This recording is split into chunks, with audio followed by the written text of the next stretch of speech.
Thanks for checking out this horror film review from the Bananalaser Horror Podcast. You can find our full archive of every unedited show at horrorphilia.com. Also, subscribe to Bananalaser on iTunes, Stitcher, and YouTube. This is YouTube. Well, click subscribe. Thanks, and keep on banana-ing. Hey, yo! They live by night. They hide in the dark and rise from the shadows. They can never feel the warmth of living human blood in their veins. Their bodies are cold and dead. Dracula versus Frankenstein. A doctor who serves the dead. A dead man who controls the doctor and a living creature horribly created from the mangled corpses of their victims. Dracula versus Frankenstein. His blood is cold, but his mind is keen. He cannot die, for he is already dead. His name is Dracula. Another lives, but his body belongs to the dead. The two will join forces, but only one will survive. Dracula versus Frankenstein. Oakmoor Cemetery is a cold, lifeless place to visit at night. Unless you're already dead, and your name is Dracula. Together, in one film, they meet in a fight of fright. The kings of horror battle to the death. Dracula versus Frankenstein. All right, guys, we're back with Bananalaser, rolling through the 70s, and we're on 1971. This is our second installment, and we got a movie here, a cult classic, the Alex Edwards chosen Dracula versus Frankenstein from 1971. Believe it or not, we're not talking Hammer, and we're not talking Universal, none of those classic kind of monsters that you know and love. No, these are from some other company that I have no idea what the fuck it is. But yeah, this is a gem of a movie, and we're going to spoil the shit out of it, but that's okay. Because you watch this mostly for comedy reasons, in my opinion. This is not a horror movie to be taken seriously. This is something that you sit around with your friends and fucking get fucked up and laugh at, in my opinion. It's also famous for being Lon Chaney Jr.'s last starring role, believe it or not. Yeah, the guy who infamously played the Wolfman on screen in the Universal films is in this movie, but not as the Wolfman. Oddly enough, in the first scene of him, he had a Wolfman mask on and he was behind bars just like in House of Dracula. Hey, there was a Wolfman mask? I wouldn't have guessed that either. I thought it was a devil or something. I had no idea. I thought it was just a monster mask. It was red. Something. Well, I'm reaching here. Yeah. Okay. Yeah, okay. We're counting on you to be the fucking the expertise of this film. He's in this movie. He has no speaking lines. He plays a fucking kind of a nimwit with like some an Igor. Yeah, but he also, this is unexplainable to me. We're just jumping right in. He like transforms somehow, and the Dr. Frankenstein that controls him or whatever has some serum that he gives him to keep the monster within, like very Wolfman-like, but he's not a Wolfman. Right. Can you explain this at all? I have no idea what's going on with that in the movie. Yeah, the serum was confusing. What the objective was with the serum, I was hoping Alex could shed some light onto that, because I was able to follow the movie from start to finish with a few questions, but one major thing in the movie was the serum and this Frankenstein's, or Dr. Diarrhea, whatever the fuck his name was in this movie, his goal. Right. Well, through further confusion, he's actually labeled as a zombie in this movie, believe it or not. What? And one of the inconsistencies is that Duray's use of the same chemical injection alternately caused Groton to transform and prevent from transforming. And transforming, what does that even mean? Like, he didn't physically change his appearance. Yeah, in the movie, he's a zombie of some... You just let the rage out. That's when you go on his killing The sprees. rage! The rage! Yeah. But how about at the end? Here's what not to skip to the end as far as the plot whatsoever, but this is what I really noticed. There was that one scene later when, what's his name, Groton or Groton? What is it? Groton. Okay, when Groton was having that issue, and Dr. What's his Dire? Frankenstein. Just call him Frankenstein. Let's just call him Frankenstein. Okay, so Dr. Frankenstein, because he's a descendant of the original Frankenstein, there was that scene where when Groton was kind of bugging out, and he said, "If I give you the serum," he was reluctant to give it to him. He was giving it to him too much, but he was all like disheveled at that point, like Groton was. And Frankenstein gives him the serum, and then the next time you see him, when he takes out those 4 people at the end, the biker gang and the girl, he looks completely different. His hair looks combed. He looks like a different person. Took a shower. Yeah, it's almost like somebody was fucking a junkie and they got their fix. And, at that moment when they're on the buzz or whatever have you, they're back to normal. And that's what he's seen. He looked really disheveled and fucked up through most of the movie, like a bum, if you will. And then after he got the shot later, he looked much better. So was that for a reason? Yeah, I think he has. I think this is like a commentary on having people under control through drugs. How people give people heroin and they stay sex slaves and shit like that. Like Glass House on the Left. The guy did it with his son, yeah. Right, exactly. Yeah, exactly. That's what this is, I think. So, yeah, I think he gets fixes from the doctor. He needs it. The doctor gives it. He does what he says. That's how I took it. I don't know. This whole zombie, somebody said he was listed as zombie somewhere, but if you look at IMDb, he's not listed as zombie. So, I don't even know. I don't know if that's true. I don't think he was really dead or anything like that. I don't think so either. No, so, but do you understand the objective of Frankenstein here, Alex? Well, the objective, I think, is if we read it on IMDb, because I don't want to give just my opinion. So a girl's looking for her sister who disappeared into a hippie community, Venice, California. It turns out she's become a victim of Groton, an axe-wielding homicidal maniac working for Dr. Dure, who is really the last of the Frankenstein and is now running a house of horrors at the beach performing experiments on Groton's victims. One night, Count Dracula visits the doctor, showing him the original Frankenstein creation that was buried nearby in the graveyard. The doctor revives it and uses it to take revenge on his professional rivals. That's not even the plot, because the plot was that you scare somebody so much that a chemical gets released in their blood. That chemical could then be extracted from their body, pumped into somebody who has been dead already, specifically here through decapitation, and they will come back to life. But as we saw in the movie, they come back to life and just sit in a fucking stand-up coffin and splint their eyes. Yeah, right. Was that why this Frankenstein guy was running this fucking house of horrors hosted by a midget? To scare them, yes. To lure people in? Or, to scare them? Yeah, because if he scares them, if he in turn murders them, they're scared and they have. I don't think you realize that till the end of the movie, though. We don't realize it, but I'm saying... I don't think he did either. Oh. So I think as he's saying, this is what happened. This person was killed, and they saw these other people killed first, so their senses were so heightened with fear, it made their blood, do this at a molecular level, and I can use that blood to make fucking, an army of fucking people or something. I still don't even know. He was doing stuff before Dracula arrived. They had this they had this carnival / funhouse freak show thing, and people were coming in there, and then after the first scene, after he meets Dracula, he already has plans in motion, because we see Groton, whatever his name is, in the beginning of the movie. Well, the first thing we see actually is Dracula killing somebody in the graveyard. Yeah, and then, random. Yeah, back to that though. Did you? When I all I could think about is fucking what's his name from Saved by the Bell in that first scene, Screech. Screech. Don't you think he looked like Screech in that fucking opening scene? Oh my god! Yeah. Jesus Christ! I think the opening scene was Dracula digging up the Frankenstein's monster that was buried out there. Was that not it? Is that why he was there? And then he ran into somebody, so he killed him. I think that's what happened. Right.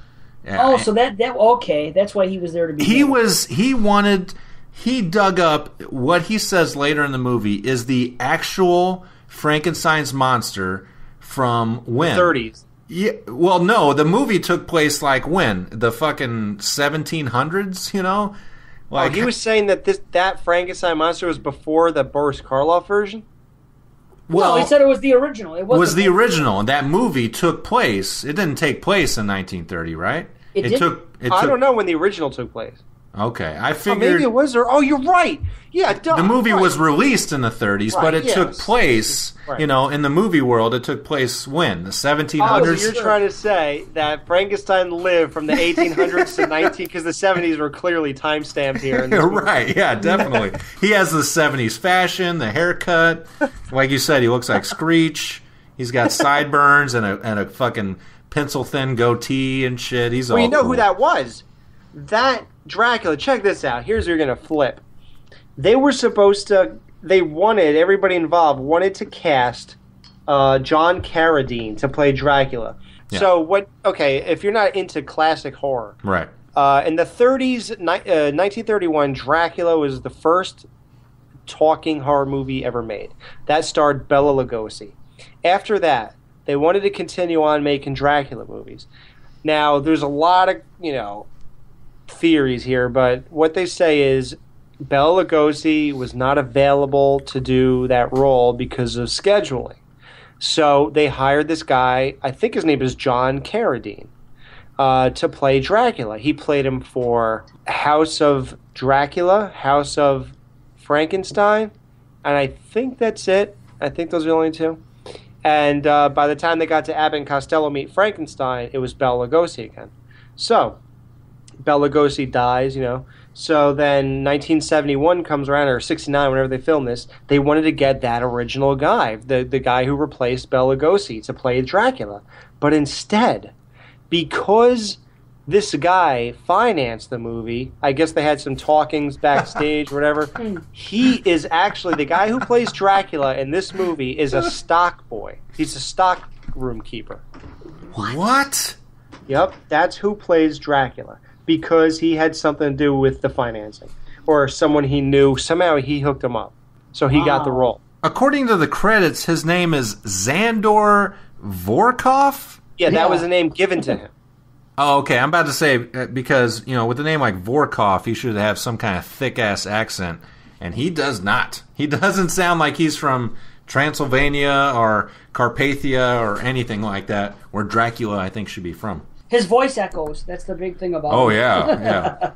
That's what separates him from I am Dracula from the... I mean, the dialogue in this movie... We're talking about this like it's a serious movie. Right. It is not a serious movie. Oh, my God. This is a fucking... this movie is hilarious. It's so bad, it's hilarious. The guy who plays Dr. Frankenstein is hilarious. Every time he's on screen, just staring bug-eyed, delivering his lines. The dialogue in this is insane. I love it. Well, here's a tip. The guy who plays Frankenstein is Carol Naish or something like that. Naish? N-A-I-S-H? Naish? I don't know. Naish? So check this out. The guy, the reason he looked bug-eyed and crazy when he was delivering those lines, he had one fake eye. And he was so messed up by the time he played this role, because he had health problems. He actually was dying, sort of, at the time. So he couldn't memorize his lines anymore. So everything he said was reading off a cue card. The entire movie, someone was in front of him holding up signs.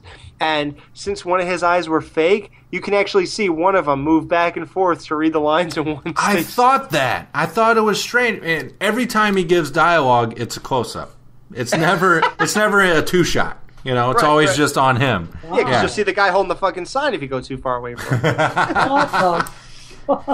Just read this, you fucking idiot. Jesus. So wait now. In other words, this guy... Now, is the wheelchair part of the fucking plot? Or was this guy sickly and that's why he was in a chair? Because you said he was... Yeah, it's sick. It's about being sick. They just wanted him to kind of hang out. Because they were just thrilled to get him. Oh, really?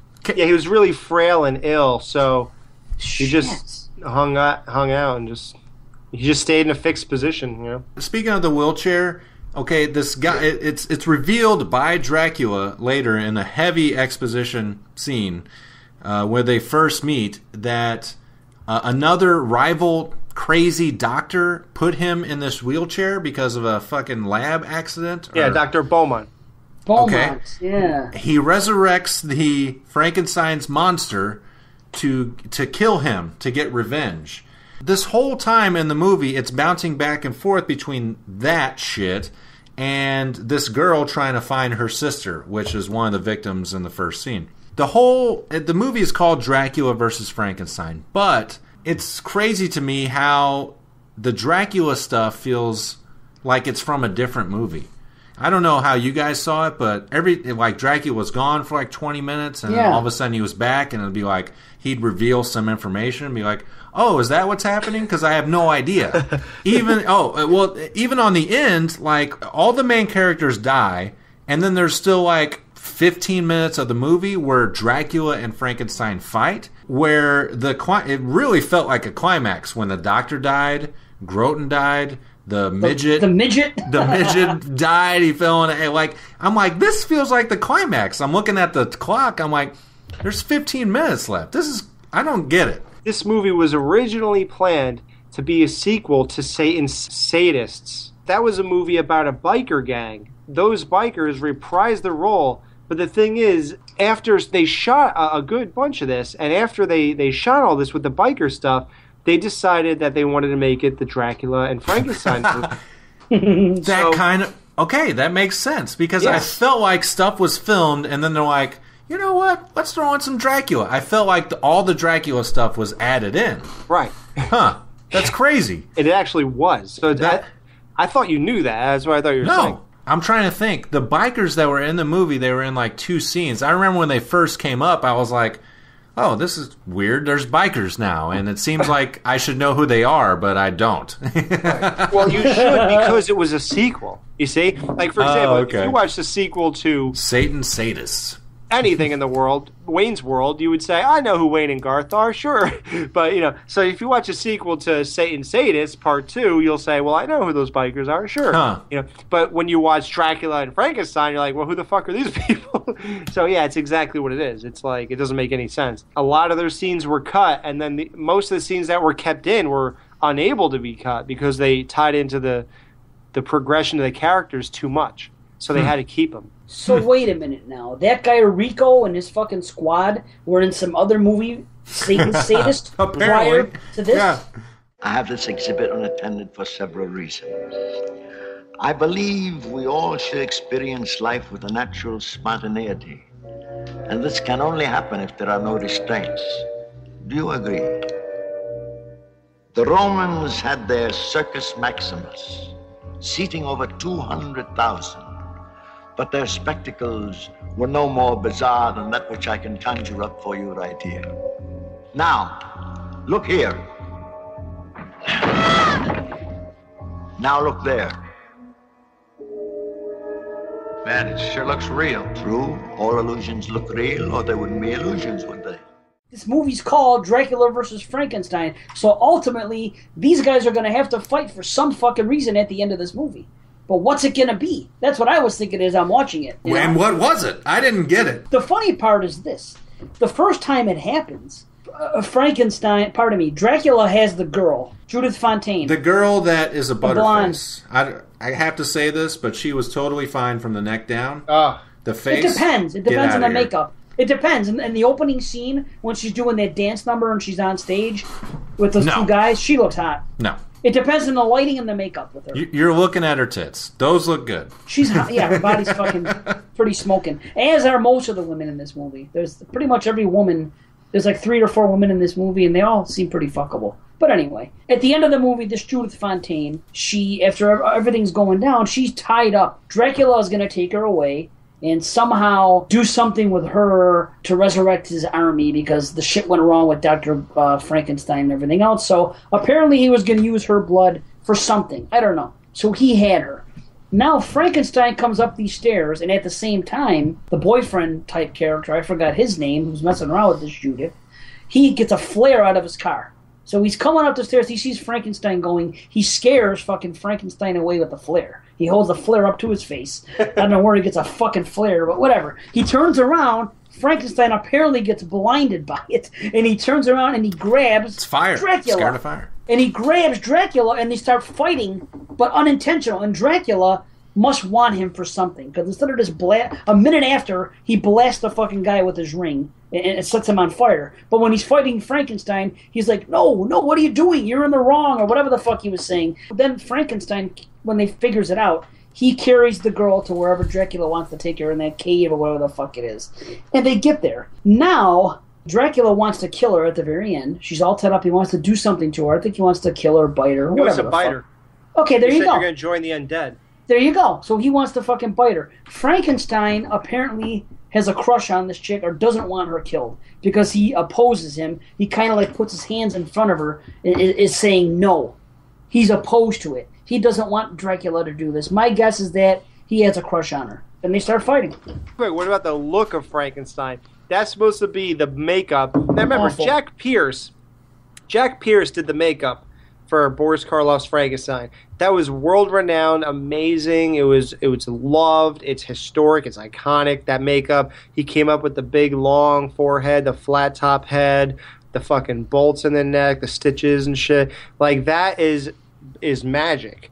Then you got this fucking gnarled piece of shit papier-mâché fucking man. Well, it is hundreds of years later. He's been living in the ground. I'm surprised it's even there at all. So you think that kind of worked? No, it doesn't. It's like taking that face and adding a bunch of bad acne scars, and push it out another 2 inches. It's terrible. It is terrible makeup. The one thing I did like, though, they gave him like gigantic fucking raptor claws or something. I don't know if you guys yeah, right? That was weird. Yeah. Frankenstein's monster has fucking raptor claws. That was a creature, like Jamie said. Okay. I have another question. I was watching the credits at the end of the movie, and it says such and such plays the creature, and such plays the monster. A monster. I noticed that. Yeah. What are they? I have no idea. I watched the whole movie. I know I did. What the fuck are they talking about? I noticed that in the opening credits, by the way. Which, by the way, I loved the opening credits. We talk about opening credits. I thought it was cool. Yeah, you see all the graphics of the characters' faces, and it's like freeze frame. Yes. You see the ring. I didn't even know Dracula had like a ring that shot lasers. But and we'll get to that. In this movie, he does. Yeah. The beginning was great with the credits. It was trippy. It was colorful. The music. They were showing those close-up scenes of these monsters. Honestly, I hate to say it, but it kind of had like a Lords of Salem vibe to me when they were showing. Right. Right?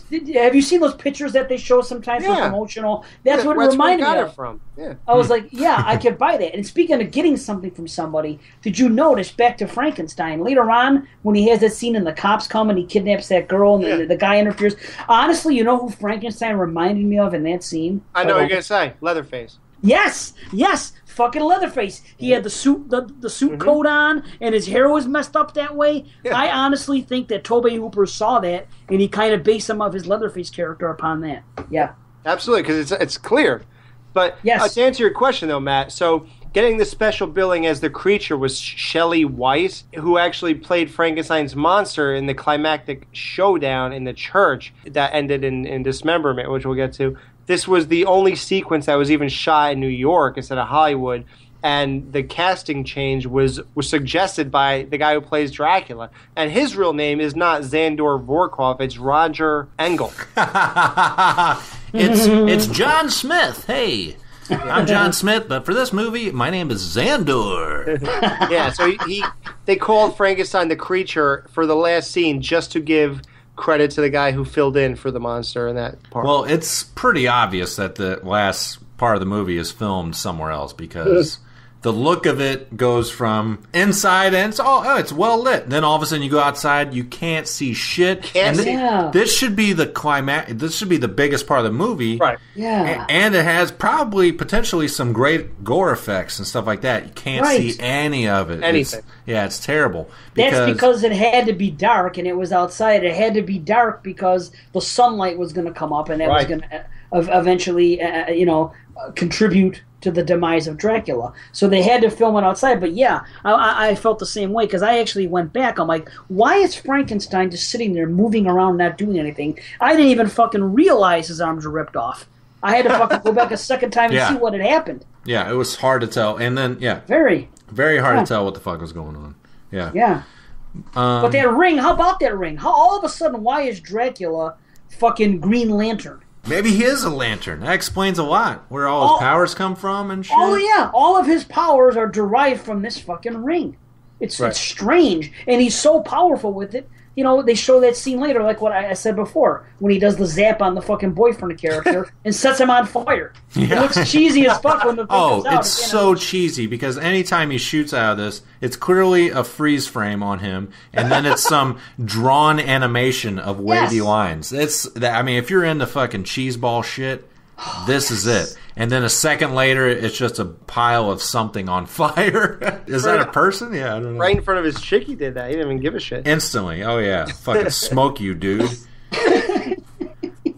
I think it's great. I enjoy the hell out of shit like that in this movie and the atmosphere of it. And let's get to the fact that they took Dracula's dialogue and they post-converted it and added an echo effect, which Matt kind of touched upon earlier. If this was John Carradine, if he was cast for this movie, his voice is so powerful and it just sucks you in so well. It's incredible. Just watch any of John Carradine as Dracula.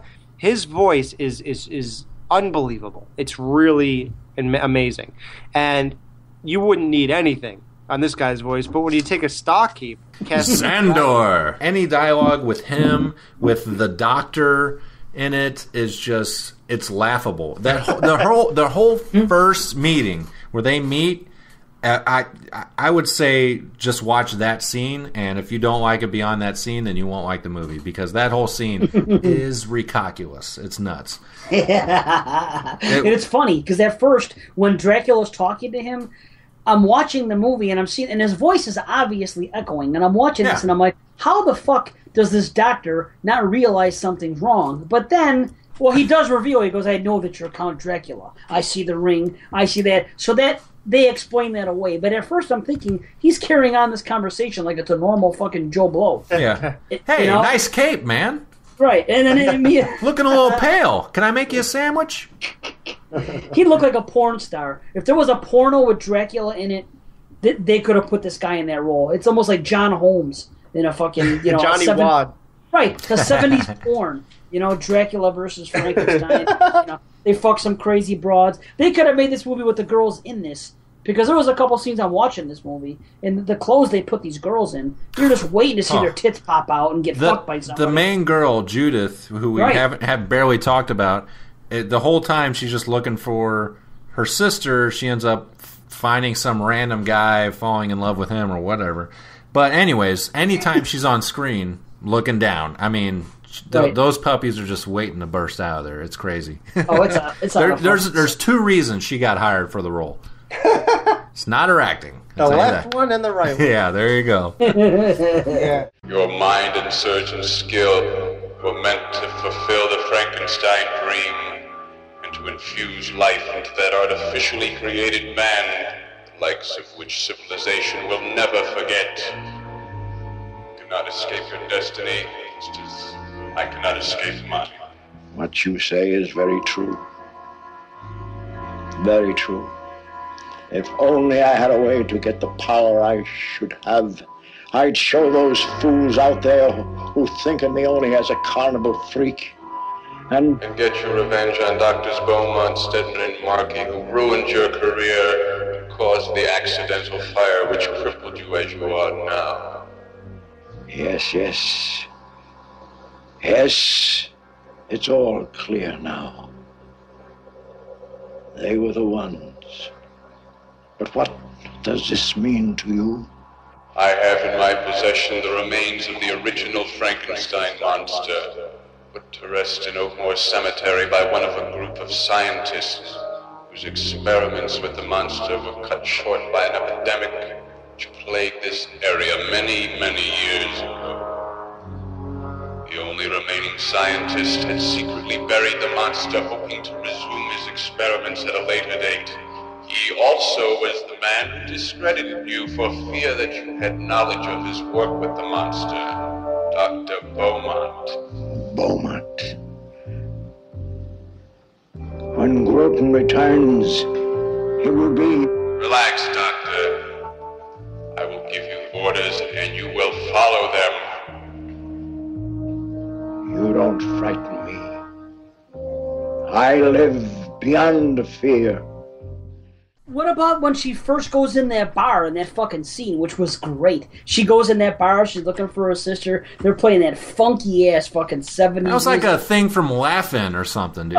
It was awesome. Yeah. See, that's part of the charm of the movie. They're showing people dancing and shit, and there's music playing, and they're dancing around. It's so fucking funny. Then this chick sits down, this Judith Fontaine, and she wants to get a drink, and for some reason this guy goes over to this Rico cat. We don't know who he is until later, but he says, give her these. And he gives her these fucking pills, and then they put pills in a drink, and I'm like, why the fuck are they doing this to this chick? And then they give her the drink, she drinks the drink, she's fucking tripping. She's walking around. Instantly. Roof hitter. Instantly, Yes. she's fucking... Yeah. Yeah, and that's why she hooked up with that guy, because he saw her struggling, and apparently we're supposed to believe that he took her back to his place and didn't fuck her. You know. Oh, no, Yeah, he right. fucked her, yeah. And then she woke up and she's like, where am I? What's happening? And he said, okay, well, you were having a tough time in that bar. But as I'm watching the scene, I'm like, why the fuck did they do that to her? And then it comes out later, they go, oh, yeah, well, apparently Rico thought you were a cop. Yeah, that seems added on, just like the Dracula thing was that. Oh yeah, we had to include this scene just because that's how you meet this douchebag. Also, in that scene, I wrote down here because it's so funny. Somewhere on the wall, it's written real big: "Society sucks." Yeah, they're all like above that. And I'm exactly. Yeah, they're anti-establishment. And I'm pretty sure behind the main character on the wall, it says pot really big. I saw that. I think it said pot. Like, P-O-T. Yes, yeah, I saw exactly. Oh, man. Weed, Awesome. which surprisingly there wasn't any in this movie. I'm surprised it didn't happen at least once.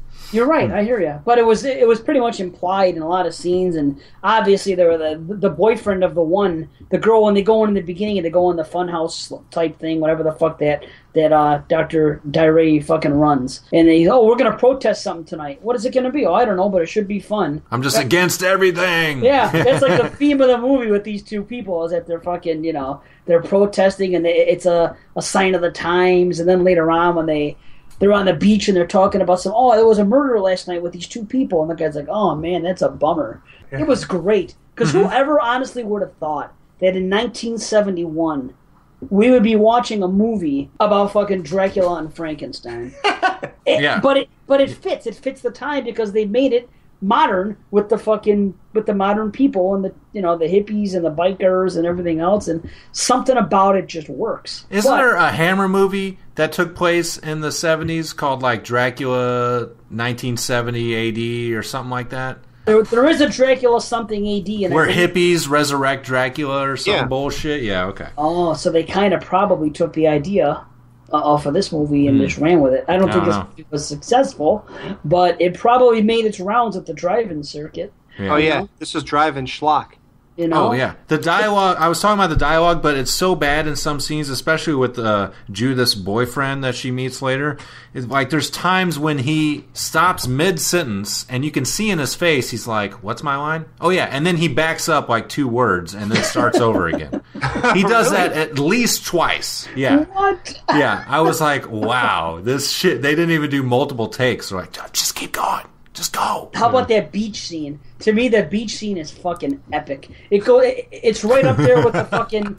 It's right up there with the hot tub scene in fucking Madman. It's so fucking cheesy. They're walking down the beach and there's seagulls all over, and they're playing this happy music. It's only you and me. Oh, it's fucking tremendous. And they actually show this seagull, and they focus on the solo seagull, and then he flies off like it's supposed to be a beautiful bird. It's a fucking seagull. It's a flying rat. Oh, it was It's a piece of shit with wings. Right. Oh, it's so fucking funny. It symbolizes their budding romance, Yeah, yeah. You fucked me last night when I was passed out, and now I'm in love with you. Matt, how about this? What were you thinking 10 minutes in when a fucking midget shows up on the screen? Hey, he's in the right place, a fucking carnival. I get it. It makes sense. He's there to draw a crowd. That makes sense. Not a leprechaun. He's a fucking carnival freak.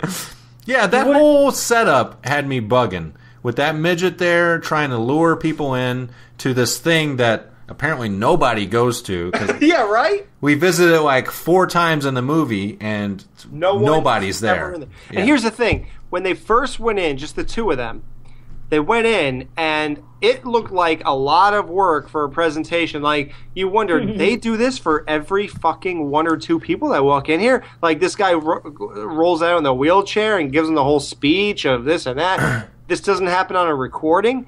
And then later on in the movie, it does happen on a recording. Yeah, I was like, what the fuck am I watching? And then he comes out anyway. Yeah, what was with that? Yeah. They charge 50 cents. Yeah, right. The guy pays $1 for 2 of them. 50 cents. I know this is 1970 or 71 or whatever, but come on. Oh, dude. That's a lot of money. That guy was pissed off on the beach. Remember, he was laying there hanging out with this girl before they go to the thing. He's like, oh, man. He goes, I blew $1 on gas to get here, he told her. Oh, my God. Right. Jesus Christ. I guess so. Fuck. Yeah, man. On gas. And then, how about another thing of comedy that's totally unintentional, I'm sure, by the filmmakers. But that guy in the scene that you're talking about, the first couple that goes through the House of Horrors or whatever you want to call it, he comes back. I want to talk about his outfit because he comes back a couple scenes later, same outfit. It's days later, right? Same outfit. Yeah. He's back later in the movie. Same outfit. They put a poncho over him. Yes, they did at the end. Yeah, yeah. Still got the same pants. I'm like, take a shower, you fuck. Yeah. They filmed all his scenes in one day or something. Well, I doubt they had that kind of planning. They probably weren't that organized. Well, check this out. The movie was such a disaster because of budget and script changes that they actually shot all the Lon Chaney and Dr. Frankenstein wheelchair guy scenes in 1968 and then shot the rest in 70. Like, that's how crazy it was. Yeah, see, I wonder if what did this biker movie have in it now? Because did it have the Dr. Frankenstein character in it? I know it didn't have the Dracula shit in it. No, because there was no ties at all to Dr. Frankenstein. The girls were involved. I mean, the one girl for sure that went in with the guy in the beginning, that, you know, the guy you were just talking about, Matt, that they put the poncho on later. She was directly involved. She used to date this guy Rico, apparently, because they have that one scene. Remember, he goes, "How long are you going to hang out with these squares for?" He was talking about the hippies. He's like, "Why don't you come back and fucking, you know, join us?" And then later on, we get to the scene where, you know, the 4 of them fucking are attempting to rape her, and then it eventually leads to that.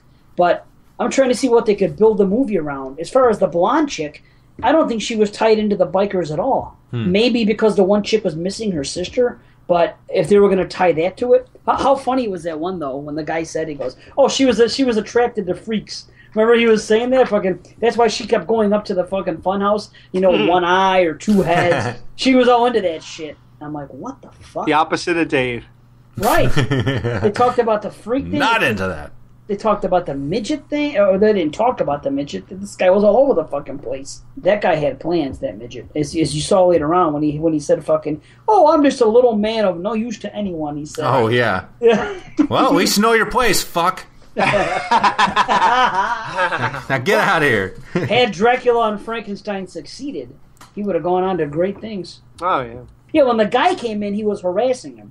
You know, there was a fight. He goes, "I'm not going to let you in there. You don't have any money." He was like, "You think you're a big man?" He goes, "I'm not going to be this size forever." And then a minute later, the chick comes, his girl, Judith, and he says, "Come on in." He's like, and that's when he says that line, "I'm just a little man. Come on in." Then the midget gets a totally redeemable death by falling on an axe. Like, nobody even killed him. What was the point of the fell dog? Down the trap and then fell. Oh yeah, the dog was like the fucking what's his name's friend or some shit. I don't know. Yeah, that was weird.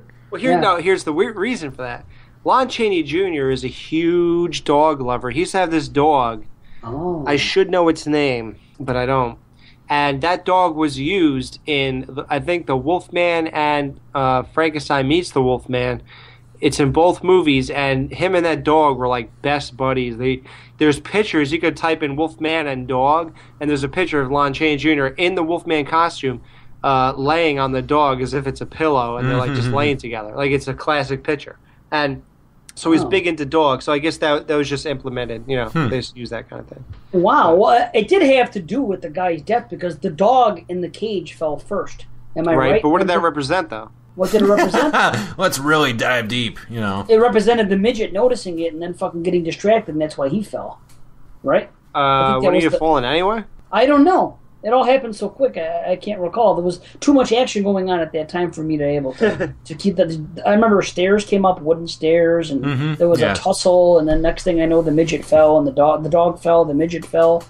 Yeah, I guess so. You know what? Speaking of that dog, did you guys think during certain points of that movie that dog was a stuffed animal? Like the cat from Holliston or something? Yeah, it looked fake to me. The only time it looked real was like at certain scenes when it was down. Like anytime Chaney was holding it, it looked like a fucking a stuffed animal to me. It didn't do anything. Okay, I don't want to say this because I love the guy, but I mentioned in the Skeleton Crew thing, the Lon Chaney Jr. Hour show. I think it was show 69 or 70 or 71, one of those. That Lon Chaney Jr. was a big alcoholic, like crazy things that can't even imagine. And he used to tell the director straight up, even in his prime, during the Wolfman stuff, he used to tell him that, get me before 10 a.m. because anything after that I can't guarantee anything. Wow. So that's why he looks so fucked up in this movie. His body, his face, his brain is just ravaged or whatever with alcohol abuse, like for years. He was just fucked up. He probably wasn't much smarter at that point than the role that he played. Yeah. Like it was they probably said the guy can't give us anything, so he could stand there and swing an axe and just like put his hands to his face. And act like give some reaction. I mean, anybody could do that, even drunk. So yeah, I think he pretty much his last role in his life was pretty much all he was suited for at that point. So it's a shame. And I just think it was a huge misstep to not have him be a Wolfman, don't you think? I mean, right. Dracula versus Frank. They could have easily done that. I guess maybe it was a makeup issue or something, but that was a misstep to me. They probably didn't want to pay him because he never spoke, so they probably paid him fucking shit. He didn't have to speak. He didn't have to speak to be a Wolfman. He could have just been the retard and changed into Wolfman. But you're right, because he did a lot of damage. Because if you look at the movie, those were some good scenes. He was fucking wrecking shit with that axe. Throughout from the opening scene till the fucking close to the end. Anybody that got murdered for the most part, it was really Groton. He was the guy doing it. He was fucking swinging that fucking that two-headed axe. He was kicking ass with that fucking thing. So yeah, I guess if he could do that, he could have been the Wolfman. Maybe he didn't want to be bothered with the makeup. Sit in a chair for fucking hours. The opening kills that Groton, Lon Chaney Jr. swings that axe at the girl in the beginning, and her head just falls off and lands in the sand, and that was cool. I mean, cool, but obviously ridiculous. And right as soon as you see that, you know where you're going with this, and it's like, okay, I see. And then all of a sudden, your guard drops, and it's like, am I along for the ride or not? And that's the choice you got to make. Yep. So, but here's the thing. Then you got kills where, like, for example, Dr. Booten or Dr. Beaumont, yeah. Yeah, all of a sudden Dracula's in his car fucking riding shotgun. yeah. Then he gets out and he says, get out of the car, knowing there's a gigantic monster. Now, if you have the choice of going to a guy who will probably rip me to pieces or just some, like, elegant-looking guy in a cape who just appeared in my car, I'll just sit in the car and say, well, what are you going to do if I don't leave? But the thing is, so he gets out, and you expect a great kill in 1971, and the Frankenstein monster hugs the guy and kills him. He hugs him to death. I love you. Yeah, that was unfortunately lame. But you know what I'm thinking? If a guy all of a sudden appears in your car and he's riding shotgun, I would probably fear him more than some fucking lumbering thing. Just because of the supernatural element, Right. Not that anything makes much sense in this movie, How about a comet? Frankenstein, they didn't play up on it much at all, but all of a sudden they said there's a comet. What was that? Yeah, resurrected the beast. There's the comet. You know what that means? No, I don't know what that fucking means, but apparently it has something to do with this monster coming back. Electricity, apparently. That's just how fucking cheesy this shit is. Like, we need a reason for him to be alive. Have him look out the window. We'll add some shitty graphic later in post. And you know what else I was thinking? I also think that Dracula, as the movie wore on and you see him in different angles, I know you guys may or may not agree. You know who he looked like to me? You guys know Christine, fucking, John Carpenter's Christine. Yeah, I know the main guy. The guy the who's main. Arnie. Mm-hmm. Arnie Cunningham. Yes. I think this guy could have been Arnie Cunningham's father. He really looks like him. What does this lunch sack say? It doesn't say Arnie Cunningham. Love it. That's awesome. It is awesome. How about the one Captain Obvious moment when the two guys and the sister with the tits are looking for her sister? They go back in the fun house. They show the guy in the wheelchair a picture of the sister. Fucking Captain Obvious. He makes that reaction. He goes, "Nope, I don't know her." It's like, dude. Yeah. Oh, they know. Nope, haven't seen her.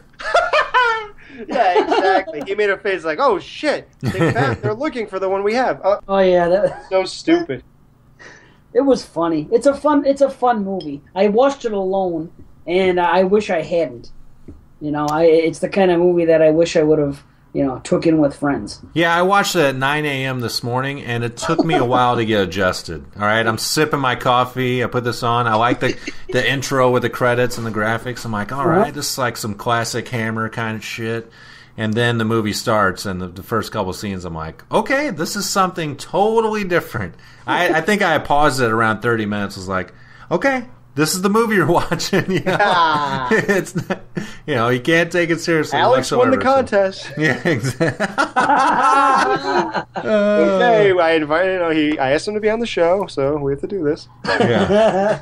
In retrospect, I'm glad though. I'm glad we watched this movie. Oh yeah. And I'm glad that other people are gonna hopefully listen to the show and maybe go out and seek it out. Yes. Because we could have talked about Argento or Bay or Blood or something instead, but you know what? Honestly, I'm glad. I'm better for watching this movie. I want to watch it again with friends in the right atmosphere, sucking down a few beers, what have you. You know what I mean? It's fun. It really is. I would love Scream Factory to pick this up and put it on a high def Blu-ray, man. They need Jesus Christ, yeah.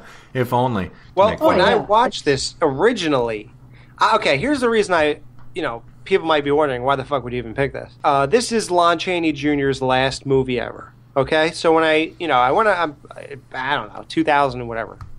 I went on IMDb and I said, Lon Chaney Jr. is my favorite classic Universal actor. And I wanted to, just sift through, see what he did in his life. And I saw his last movie was fucking Dracula vs. Frankenstein. It sounds amazing. Right. It sounds like the ultimate monster movie. I mean, come on. Right. And it's like, well, shit, 1970, fuck, what the fuck could this possibly be about? What happened in this movie? So I bought it blind. Back in those days, there wasn't torrents and shit like that. Or Hulu or whatever the fuck. And then people didn't upload. You weren't really allowed to upload movies to like YouTube like you can today. I don't know. It was just different times. So I bought it and I have the DVD. And I watched it and I was like, wow, that was stupid, man. Like Dracula sucks. And this and that. And the monster looks ridiculous. It looks like the last shit I took and blah, blah, blah. And it was just like, I hated it. And I told you guys I watched it a second time, and I'm actually wondering if that's even true. I don't remember actually giving this another shot. I pretty much wrote it off. And then so I go to watch it years later, probably 8 years later. Yesterday or whatever. And I had like 3 or 4 beers when I started. And then by the time I watched the whole thing, I was just bombed out of my mind. And I got to tell you, the same as Dave, I enjoyed it. Isn't that? I zoned in to the nuttiness of whatever this is, and I was like, okay. It kept moving. There's not too many dull moments. No, there really isn't. It does move at a good pace. Even the dialogue that's ridiculous, it's funny to watch it because the dialogue is ridiculous. So there's always something to check out when you're watching it. It's fun to watch.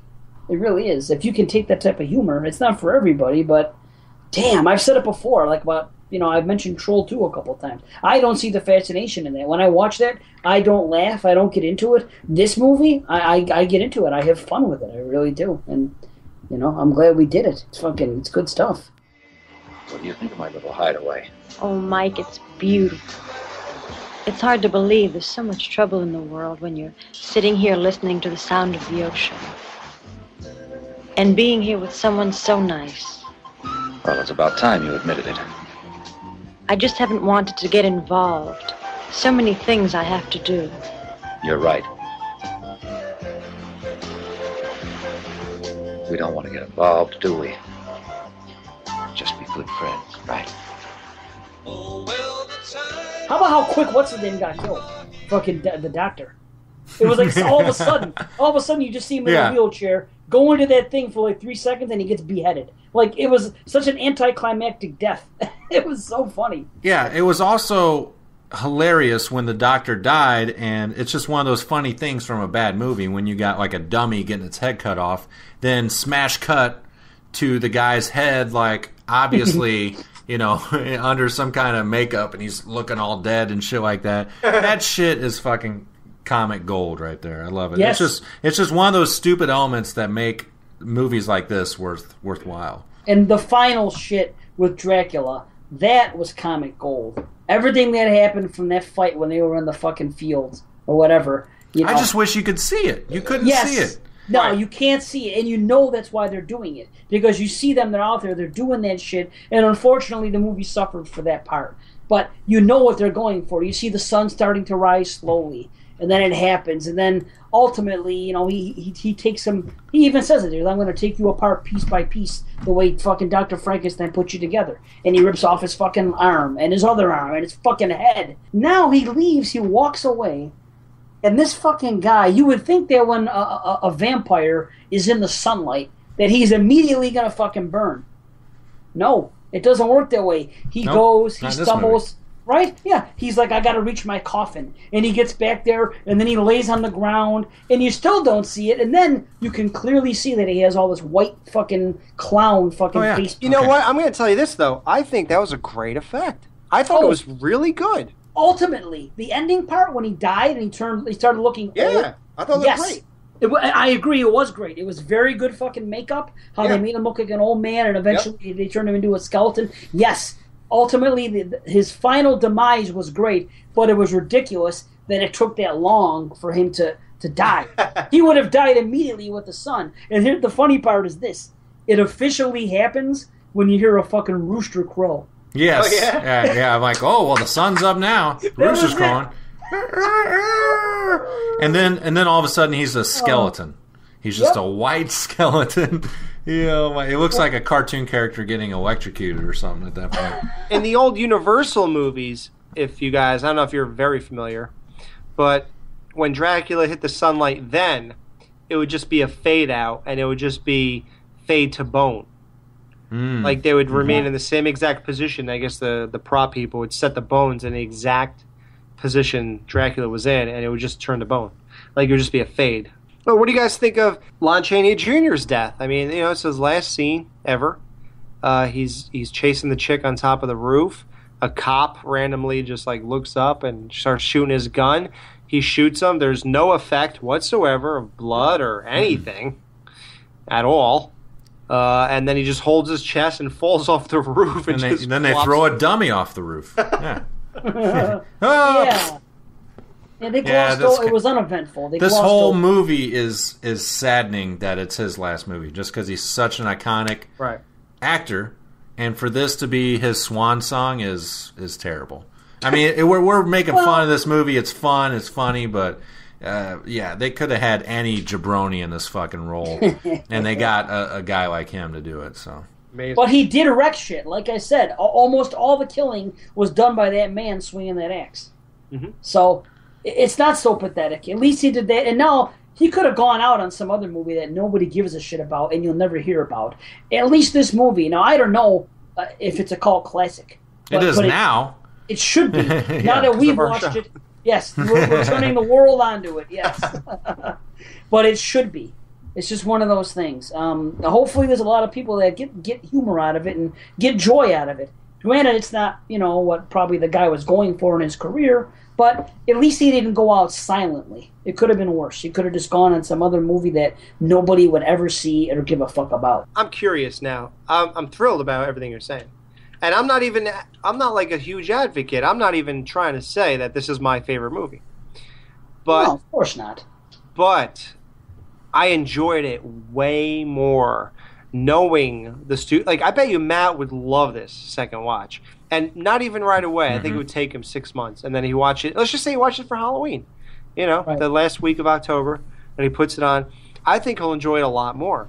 Now, because only from my experience, I'm big on the second watch thing ever since Evil Dead. And this really, really is a huge example, because I thought this was the most retarded movie in the world. And I picked it as a goof. But I actually ended up liking the ridiculousness and the schlock of it. Just like you did instantly. If Scream Factory picked this up and remastered it, high definition, widescreen, blah, blah, blah, 5.1, would you buy this for $17? Yes, I would. All right. Yeah.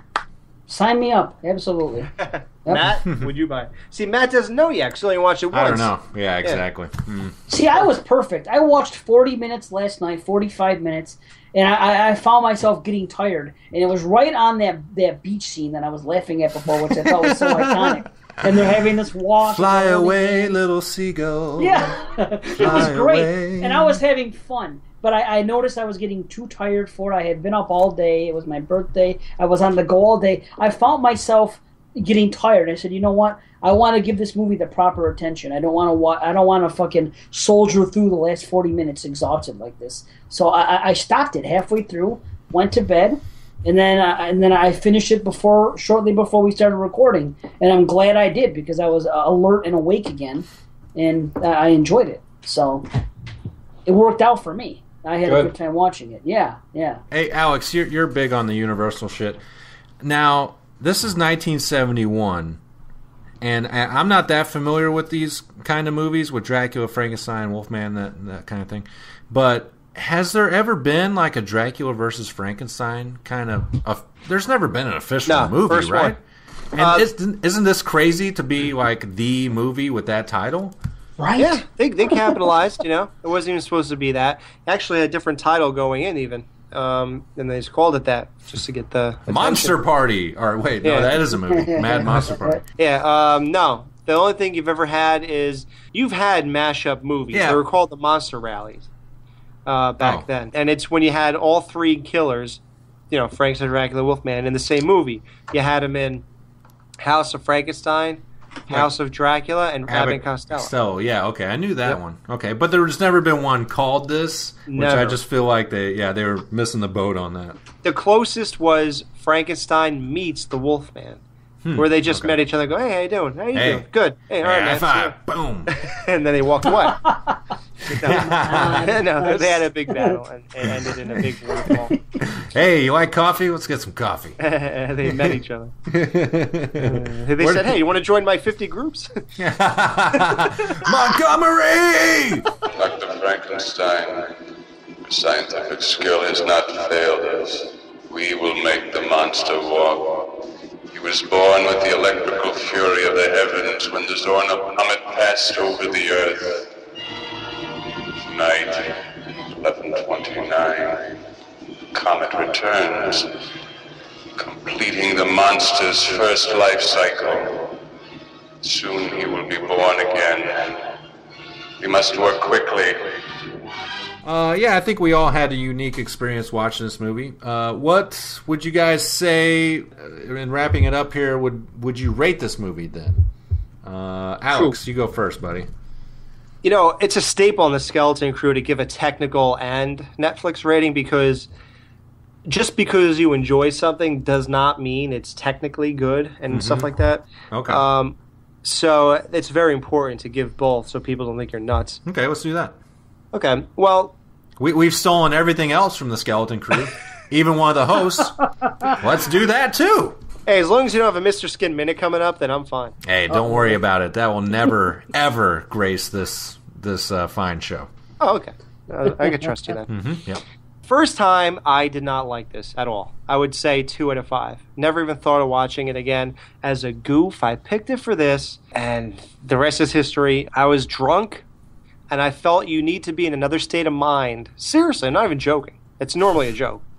You really do. I think if you're into drugs, do them when you watch this. If you're a drinker, drink before you watch this. Whatever you're into. If you don't do either one, just keep spinning around in your apartment or house and then sit down and watch it. I don't know what the fuck you can do to alter your mind at that point, but stay up late. But in that state of mind, I must say I dug it. I cannot lie. I was into it. I would say 3.5. Like I almost really liked it. I'll go next. So yeah, like I said, I watched this in the morning. And at first, it was kind of tough. Like I said, I stopped after 30 minutes and took a small break and went and did something else, made a sandwich or something, and came back. I would say after that first 30 minutes, I would give it a 2 out of 5. I didn't like it. I'm like, okay, yeah, this is fucking stupid. This doesn't make any sense. It's all dumb. But, once I came back and I was kind of more used to the idea. I wasn't intoxicated in any way, but I was more used to the idea, more susceptible to it. So at the end of that, I would bump it up to a 3. I'd say I liked it. I really enjoyed it. Now, I really want to watch this with friends in an atmosphere where we're drinking, partying, stuff like that. Just have it on, because that would be some funny shit right there. Right. Everybody just making fun of it and shit like that. And actually, you know what would be great? Like a midnight movie theater experience where they serve alcohol or something like that. Perfect. Yeah, with the theater, this is prime shit for that. For a midnight movie. Definitely. So I say peel it back, 3 out of 5.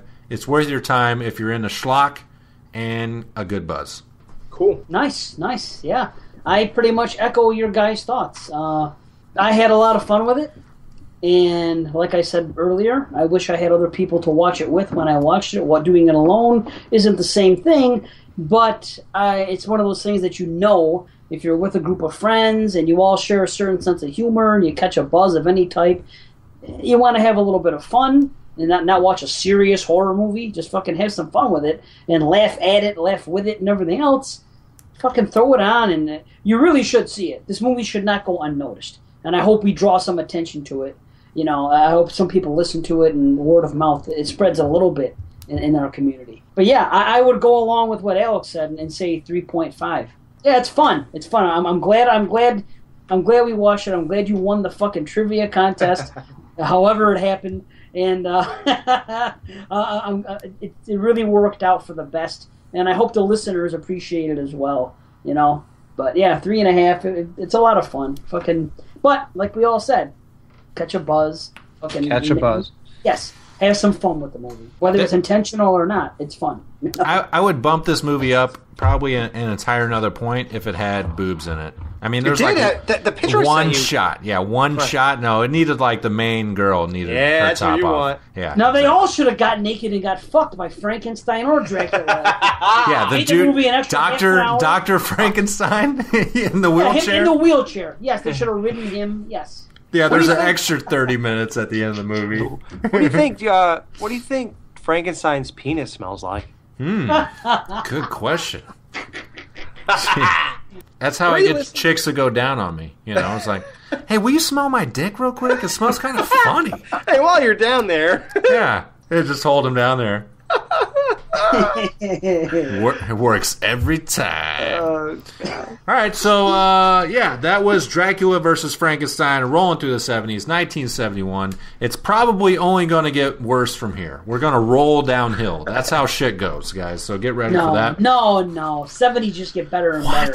This is the one decade that gets better and better. That is true. Yeah. Yes, it really does. Wait till we get to 1978.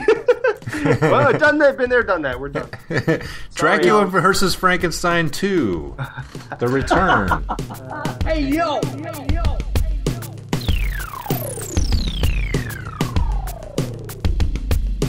But then